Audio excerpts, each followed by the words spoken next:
Good morning everyone. स्वागत है हमारे यूट्यूब चैनल में। आज हम बताएंगे आपको इतिहास के प्राचीन भारत का पार्ट 2 वीडियो है। इसमें जितने भी महत्वपूर्ण क्वेश्चन हैं आज उसको हम बताएंगे। ठीक है, वीडियो के लास्ट तक आप लोग देखिएगा। सभी प्रश्न किसी न किसी एग्जाम में बार बार पूछे गए हैं। तो आइए शुरू करते हैं। आज का पहला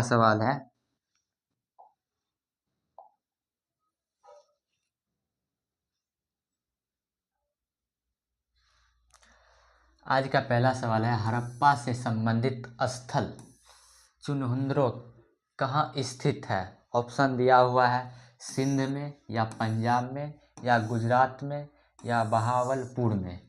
तो चुनहुंद्रो जो है वो सिंध में स्थित है। ऑप्शन ए हो जाएगा सिंध में। फिर अगला सवाल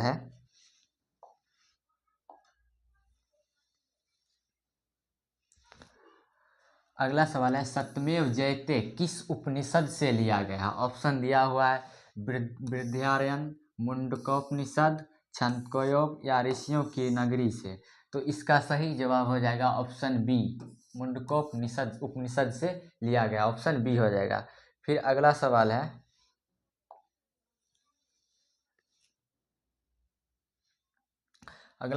उपनिषदों की कुल संख्या कितनी है? ऑप्शन दिया हुआ 104, 106, 108 और 112। तो उपनिषदों की कुल संख्या है 108। ऑप्शन सी हो जाएगा 108। फिर अगला सवाल है,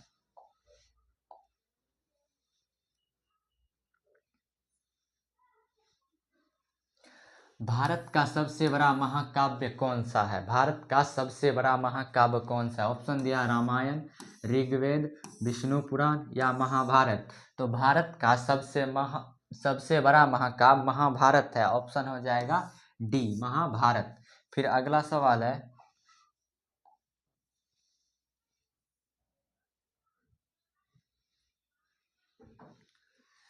सिंधु सभ्यता का पतनंत बंदरगाह या नगर कहाँ है? ऑप्शन दिया हुआ कालीबंगम, मोहनजोदड़ो, रोपर, या लोथल। तो ये सिंधु सभ्यता का पतनंत नगर लोथल में है। ऑप्शन डी हो जाएगा लोथल। Option D. फिर अगला सवाल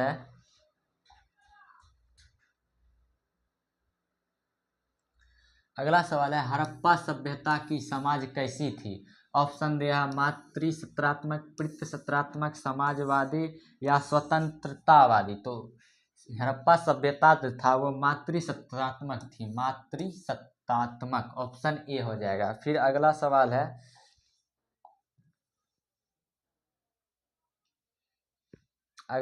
है, R37 कब्रिस्तान कहाँ से मिले हैं? R37 कब्रिस्तान कहाँ से मिले हैं? ऑप्शन है मोहनजोदड़ो, लोथल, कालीबंगा, या हड़प्पा।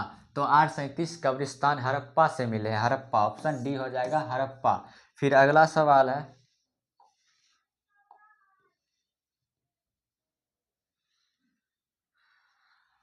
ऋग्वेद में सूक्तों की कुल संख्या कितनी है? ऋग्वेद में सूक्तों की कुल संख्या कितनी है? ऑप्शन है 1028, 1090, 1050, 1015।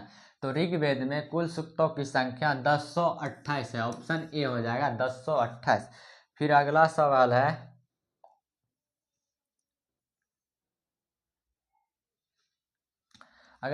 प्रथम विधि निर्माता कौन था? ऑप्शन दिया हुआ है चाणक्य, मनु, चंद्रगुप्त, या सेल्यूकस। तो प्रथम विधि निर्माता वो मनु थे। ऑप्शन हो जाएगा B, Manu. Option B, Manu. फिर अगला सवाल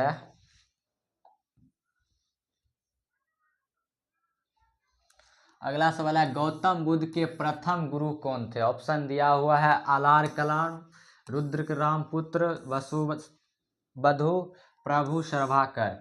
तो इसका राइट आंसर हो जाएगा, गौतम बुद्ध के जो प्रथम गुरु थे वो थे आलार कलाम। ऑप्शन ए हो जाएगा आलार कलाम। फिर अगला सवाल है,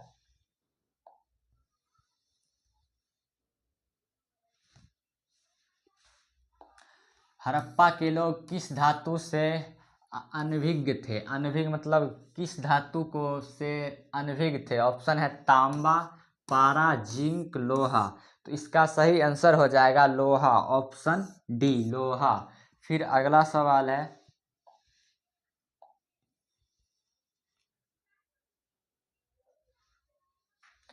बुद्ध ने अपना प्रथम उपदेश कहाँ पर दिया था? बुद्ध ने अपना प्रथम उपदेश कहाँ पर दिया था? ऑप्शन दिया गया, सारनाथ, राजगीर, लुम्बिनी। तो बुद्ध ने अपना प्रथम उपदेश सारनाथ में दिए थे। ऑप्शन बी हो जाएगा सारनाथ। फिर अगला सवाल है,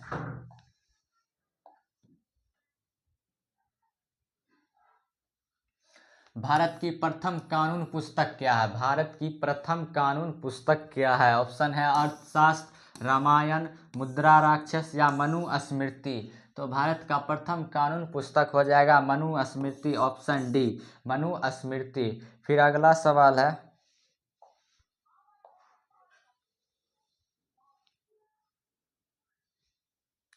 अगला सवाल है, महात्मा बुद्ध का महापरिनिर्वाण कहाँ हुआ था? महात्मा बुद्ध का महापरिनिर्वाण का निर्माण कहाँ हुआ था? ऑप्शन है लुम्बिनी, कुशीनगर, बोध गया, कपिल वस्तु। तो इसका सही जवाब हो जाएगा कुशीनगर। Option B, Kushinagar. फिर अगला सवाल है,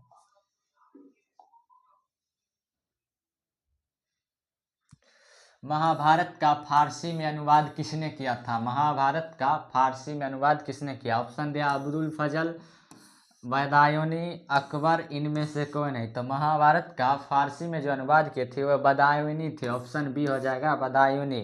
फिर अगला सवाल है,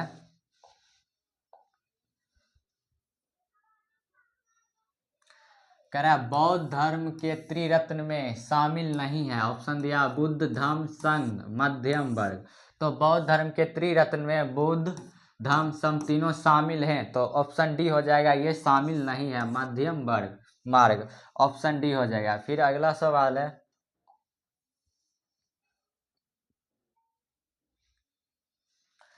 बुद्ध ने सर्वाधिक उपदेश कहाँ दिए? बुद्ध ने सर्वाधिक उपदेश कहाँ दिए? ऑप्शन दिया हुआ है श्रावस्ती, पावापुरी, उज्जैन, सारनाथ। तो इसका सही जवाब हो जाएगा ऑप्शन ए, श्रावस्ती। बुद्ध ने सर्वाधिक उपदेश श्रावस्ती में दिए। फिर अगला सवाल है,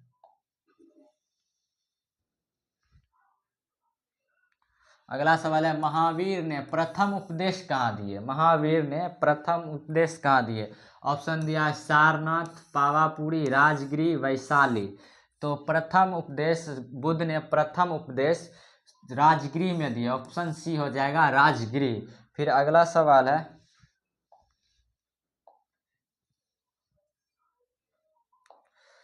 भगवान महावीर की प्रथम शिष्य कौन थे? महावीर भगवान की प्रथम शिष्य कौन थे? ऑप्शन दिया योसूद, जामिली, विपिन, प्रभास। इसका सही आंसर हो जाएगा ऑप्शन बी, जामिल। इनके भगवान महावीर का प्रथम शिष्य जामिल थे। ऑप्शन बी हो जाएगा। फिर अगला सवाल है,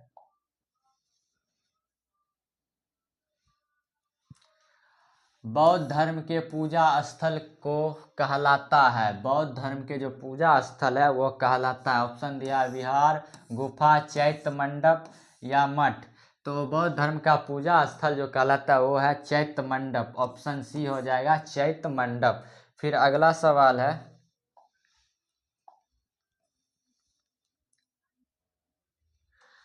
अगला सवाल है, विश्व शांति स्तूप कहाँ पर स्थित है? ऑप्शन दिया हुआ है वैशाली, पावापुरी, वाराणसी, राजगीर। तो इसका जो सही जवाब हो जाएगा ऑप्शन डी हो जाएगा राजगीर। विश्व शांति स्तूप राजगीर में स्थित है। फिर अगला सवाल है,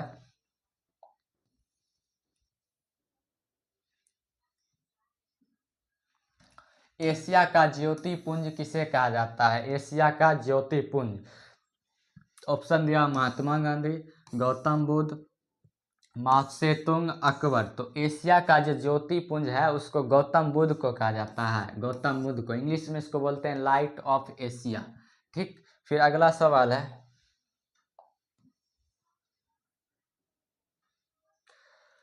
जैन धर्म के 23वें तीर्थकर कौन थे? ऑप्शन दिया हुआ है महावीर, पार्श्वनाथ, अरिष्णेमी, आदित्यनाथ। तो इसका सही आंसर हो जाएगा ऑप्शन बी, पार्श्वनाथ। जैन धर्म के तीसरे तीर्थकर पार्श्वनाथ थे। फिर अगला सवाल है,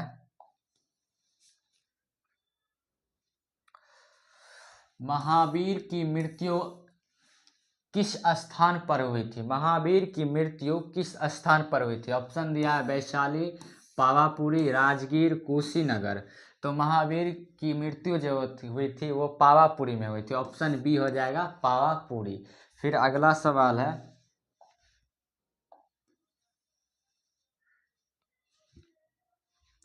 ईसा मसीह को सूली पर किसने चढ़ाया? ऑप्शन दिया है governor Pontius, king George, Charles Napier, George पंचम। तो ईसा मसीह को जो सूली पर चढ़ाया था वो गवर्नर जनरल पोंटियस था। ऑप्शन ए हो जाएगा गवर्नर जनरल पोंटियस। फिर अगला सवाल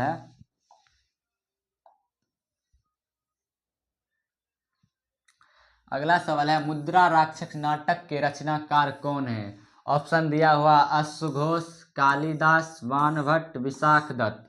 तो मुद्रा राक्षस नाटक के जो लेखक है वह है विशाख दत्त। ऑप्शन डी हो जाएगा विशाख दत्त। फिर अगला सवाल है,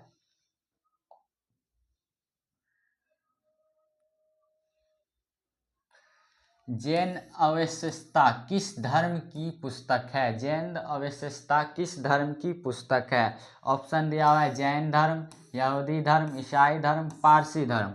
तो ये ऑप्शन डी हो जाएगा, ऑप्शन डी पारसी धर्म, पारसी धर्म। फिर अगला सवाल है,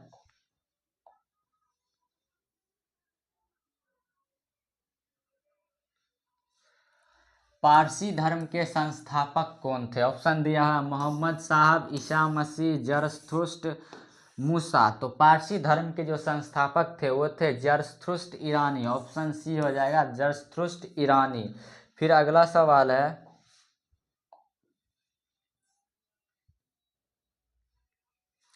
कौटिल्य रचित अर्थशास्त्र किससे संबंधित है? कौटिल्य द्वारा जो रचित अर्थशास्त्र पुस्तक है वह किससे संबंधित है? ऑप्शन दिया राजनीतिक से, या धार्मिक जीवन से, या आर्थिक जीवन से, या सामाजिक जीवन से। तो इसका सही आंसर हो जाएगा राजनीति से। ऑप्शन ए राजनीति से। फिर अगला सवाल है,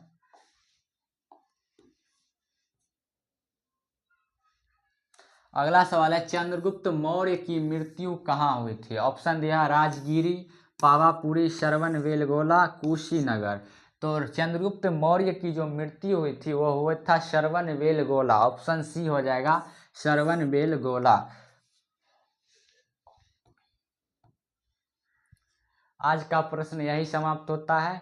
जानकारी अच्छी लगे तो वीडियो को लाइक करें तथा अगर चैनल पर नए हैं तो चैनल को भी सब्सक्राइब करें। धन्यवाद।